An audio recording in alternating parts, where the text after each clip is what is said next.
In today's video, I want to talk specifically to those who have been fused. If you've had a spinal fusion, I want to give you 7 plank variation core exercises that you can use to build a stronger, more stable, more resilient core post-fusion. I know what you're thinking. You're like, I've already tried planks before, they give me pain.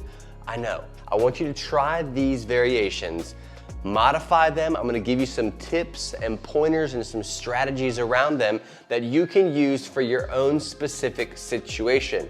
I promise you, if you do these and do them well, you're gonna find 1, if not 7 of them that will fit you just right. Now, before we jump into this video, very, very important, if you have had a fusion, you have a history of spinal fusion, whether it be recent or 10, 15 years ago, I've got a free guide that I wanna make sure that you get in your hands. It's my 10 rules to exercise post-fusion. So these are the 10 rules that I make sure every fusion client that I work with or talk with follows these 10 rules first. You can't break them. You gotta follow them. If you've been fused, get this free guide. You can get it at fitnessforbackpain.com/10 rules. Go grab that, it's yours forever. Don't break the rules. All right, so the first plank variation post-fusion is gonna be the bear plank. Very fun, very simple, yet challenging core exercise. So this obviously is the on all fours position. I got my knees on the ground. What I'm gonna have you do is once you're in this position, nice and easy, pull the stomach in, have a nice solid brace here, not overprotecting, not bearing down too hard. You can do that by exhaling really quick, like a quick breath out. That's enough. From there, all I'm gonna have you do is shift your weight onto your toes. And now you're holding this position. Not going anywhere, not shifting, not doing anything funny in this version. I'm just gonna hold it just like this.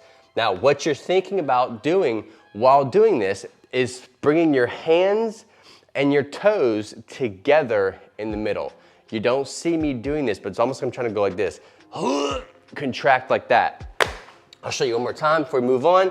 Here, get in a good position first. Lift up, nice neutral position. And I'm sliding my hands and bringing my toes together. You'll notice as soon as you start doing that, you'll start shaking.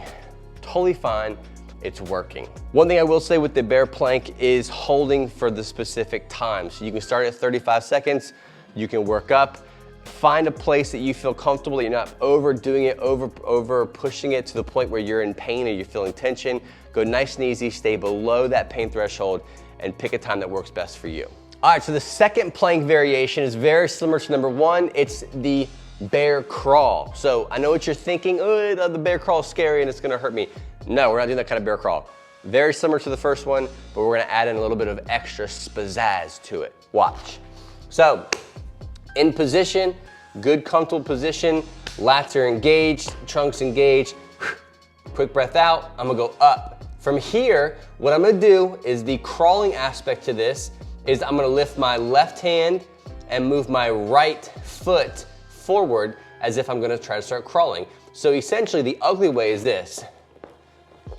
That's the ugly wrong way of doing it. What I want you to do is once you're in the bear crawl position or you're in the bear position, bear plank, here, here.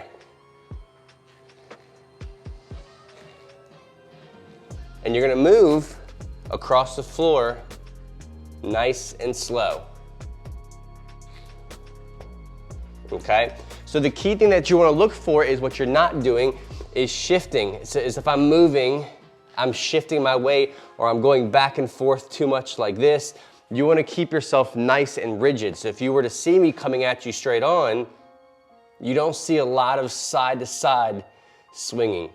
Now, the slower you go, the more particular you are about keeping yourself nice and tight, nice and neutral and going forward, the harder it's gonna be. So focus on that. All right, so this next one is extremely underutilized. It should be in your workouts every single week from here on forward, is the adductor plank, or I believe they're also known as the Copenhagen plank.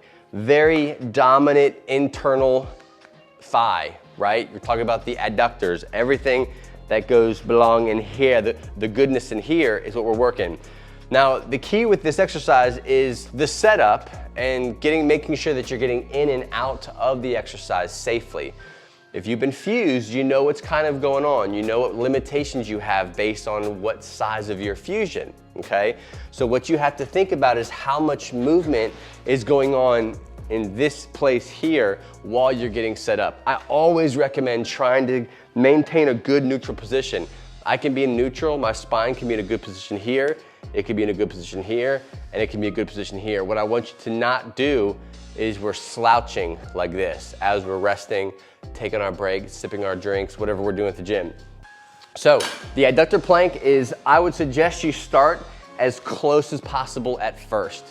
So the closer this pad is to your hip, the better or the easier it's gonna be. The further away you are, the harder it's gonna be. So when you're getting into position, find whatever works best for you, but you're maintaining a good position for your spine to protect yourself. So once you're here, get into a good spot, I'm going to lift off and go weight bearing. So now this leg is what's supporting my body. Now I can do it with a straight arm like this. You can do it like this, whichever works best for you. If you have bad shoulders, your wrist can't really manage that kind of weight, this is gonna be the best feeling position. So when I come out of it, I'm gonna put my weight down, keep myself in a good position, and then sit up and then get out of it. All right, so the fourth plank variation I want you to play around with post-fusion is the side plank, or Stuart McGill calls these the side bridge. There's lots of different ways you can do this exercise, and I'm gonna kind of run you through a few of the key ones and the key things you have to make sure you're doing if you're gonna include the side bridge in your post-fusion core training. Now, from the front, I always suggest you start off with the knee variation. That's the easiest side plank variation that you're going to do, unless you're up against a wall standing, but then you're not doing knee planks. So if you're gonna do a side plank and you're in a lot of pain, a lot of sensitivity, I would start doing them up against the wall. From there, we're gonna come down to the ground and start with our knees. So what you're gonna do is you're gonna sit back and stack your legs on top of each other. So my knees are stacked, my butt is actually back, and I'll show you a side angle so you get an idea of what I'm doing. From here, again, we're watching this slouching. A lot of times we'll just kind of rest or get into this position like this, then we'll get ready, or we'll go from here into the side plank, and we don't wanna do that. So once you're in a healthy position, good neutral here, I'm stable, I got a pad on my elbows, so my elbow's not hurting, I've got my knees straight and stacked, I'm gonna take my hips and I'm gonna push them forward, which is gonna straighten me out, okay? So my knees are forward, I'm gonna push up and out, so my hips are going towards the camera, and I'm just gonna hold this in this position here. Relatively easy, not a lot of issues going on here, not a lot of difficulty. And when I'm done, instead of dropping down like this and resting, I'm gonna come back with my hips, and then I can push myself up to rest. Now that's the on the knee variation. I'll show you from the side. Here, my knees are up, my butt is back. When I'm going into actually doing the side plank on my knees, I'm coming forward like this, okay? Same thing goes with on your feet. In this variation, I'm gonna have my top leg going forward. I'm gonna keep myself in a good stable position here. I'm not slouching. My hips, I try to have my hips back some. Same idea with being on my knees. And then when I get into position, I'm gonna bring my hips forward, and then I'm gonna hold my side plank. And this is the hardest version of the side plank compared to the knee or on the wall. And when I'm done, I'm gonna have my butt go back, and I'm gonna rest and come out of it with a neutral to me position. Next front plank variation is gonna be on an actual stability ball or some kind of unstable surface. This is one of my favorite tools to use when it comes to the front plank. Very similar to the standard front plank, what we're doing is just adding some extra kind of chaos to the exercise. Rules still apply. If you're post-fusion, you're trying to figure out how do I get on and off this thing super safe while I'm on it, not go too crazy, so I can maintain structure, I can maintain control of what I'm doing. That's the key thing, is mastering this exercise to a T, okay? So what I suggest you do is you're gonna start with having your elbows and your forearms on the actual ball before you actually go weight bearing. I'm gonna say to go one leg out first, build that stability, so I'm gonna take my leg out, contract it, make sure it's nice and tight, nice and neutral, And then before I go, I'm not just gonna jump into it, but slowly bring that second leg up. And now I'm fully weight bearing. My elbows are pretty much right under my shoulders, and I'm gonna hold this position. Now you can make this front plank harder by taking your elbows away or towards your head or towards the wall this way. As soon as I start moving, I start feeling everything shaking, or I can go to the side and do different kinds of cool tricks while in this front plank. But essentially I'm here, nice and stable. When I'm done, I'm gonna drop a knee, make sure it's nice and comfortable, come out of it and maintain, again, that neutral, healthy to me position. All right, number 6 is the standard front plank. Now I'm gonna show you a cool trick with this exercise that really is gonna revolutionize the way you feel during it. A lot of people complain of just slouching or their back hurting or their low back taking a lot of the load. I'm gonna show you 2 things you can do with the standard front plank that will make it better and easier for you to manage if you are actually dealing with some kind of post-fusion recovery, or you've been cleared to exercise, which is important, and now you're doing planks. So in the plank position on your elbows, you can have a pad to protect your elbows if it hurts.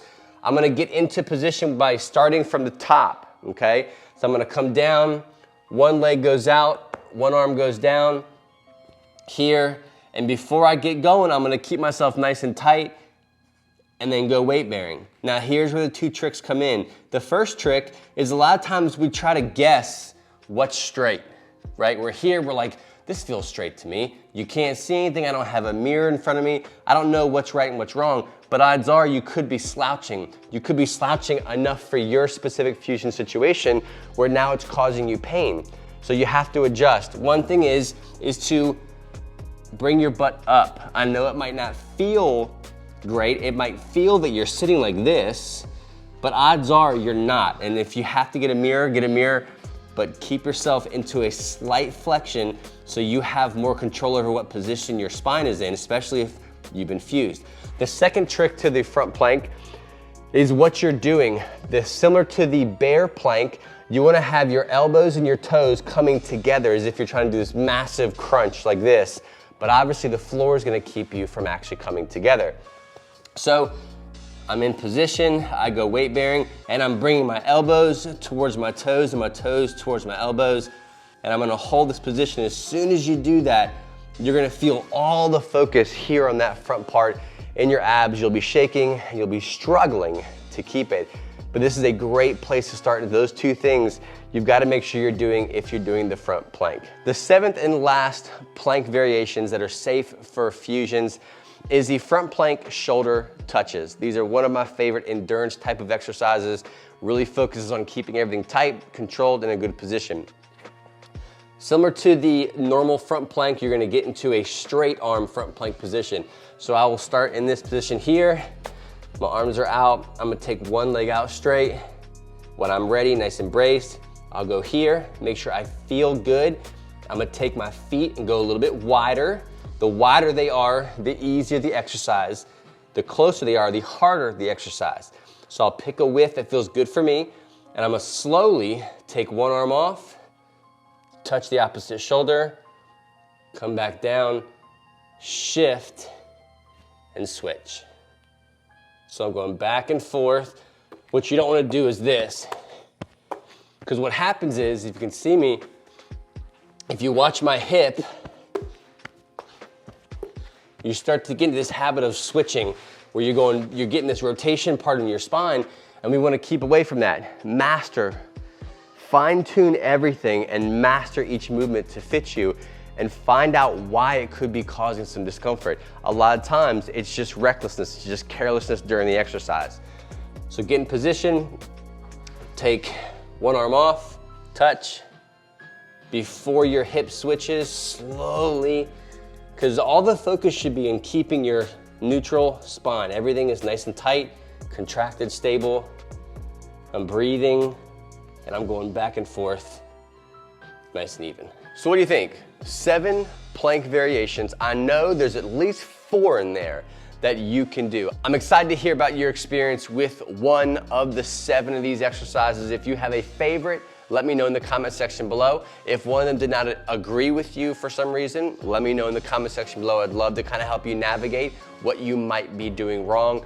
Don't forget, if you've been fused before, whether it be recent or 10, 15, 20 years ago, you want to get into exercise or exercise now is causing you discomfort, make sure you're following these 10 rules. I've got a free guide for you to download and keep forever. You can review the rules and make sure you don't break them. You can get it at fitnessforbackpain.com/10 rules. Again, that's fitnessforbackpain.com/10 rules. Go get it. It's yours free. I love you. See you in the next episode.